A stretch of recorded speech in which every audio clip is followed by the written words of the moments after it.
I'm Sophia. Now, it might be a little bit of a surprise, but I'm a third generation hog. My grandma, my mother and father, my aunt and uncle were all Razorbacks. And senior year of high school, I told myself I would never, ever go to school here. So, how did I end up here? We're gonna start there. So, I've dreamed of being a band director since the first time I touched an instrument.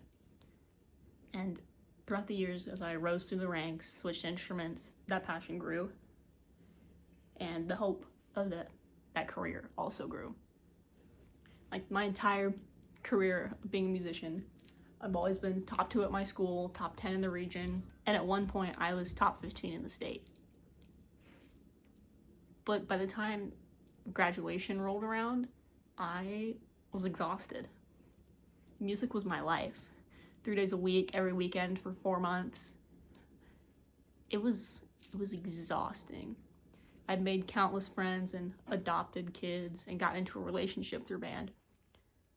But by the end of it, I was heading toward this crazy bout of burnout. But band wasn't the only passion I had in high school. For all 4 years, I was in a film and video class. And I got pretty freaking good at it.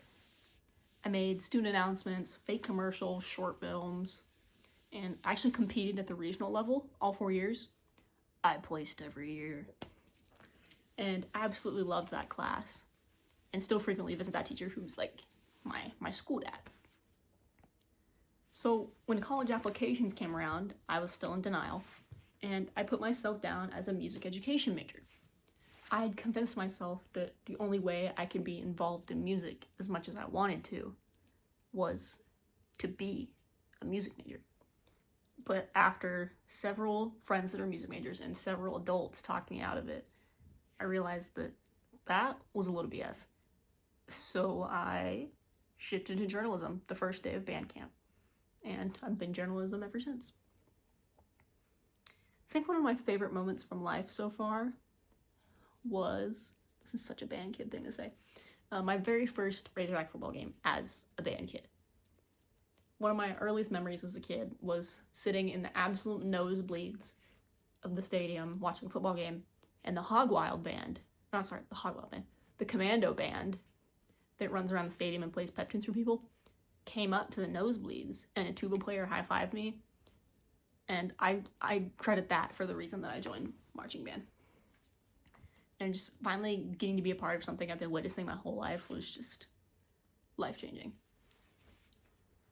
So, in regards to survival skills, I'm by no means a physical or athletic person. And I'm definitely not a fighter either. I'm in no sense of the word aggressive. I guess that my survival skill is my empathy. You know, like, I cry at cute dog videos and veterans coming home, and I cry when my friends are sad. And I'm sensitive. I know that. But that's a good thing. And anytime I start to feel bad about myself or my life, I try to think of the fact that my friends love that about me, because my friends always come to me. And that makes me feel really good about myself, that people can come to me and ask for advice or anything like that. And I'm also brave, but not brave in the sense of like throwing myself into danger, like trying new things all the time. It's more like I'm brave for other people. I fiercely defend others, and I've never really felt bad about it.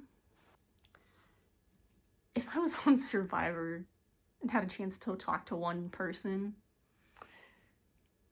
I'd probably this is gonna be so cheesy. I'd probably want to see my partner. We know each other for going on 6 years now, and have been dating for 2 of those, or just shy of 2. And, you know, she's been there for me all 6 years. She's been my absolute rock. Even though she doesn't always know what to say, it's just being near her is just such, like, sense of home and safety. Like, I was bullied pretty much my whole life, but I've never felt like I didn't belong. And it's cheesy, but it's true. And if I was on Survivor, she came to talk to me that one day. She told me that when it gets hard, I have to prove her wrong. and that I'm too headstrong to give up on things. Which is true. She knows that about me, and that's just what I am. This is Basil. This is our cat. So yeah, that's all about me.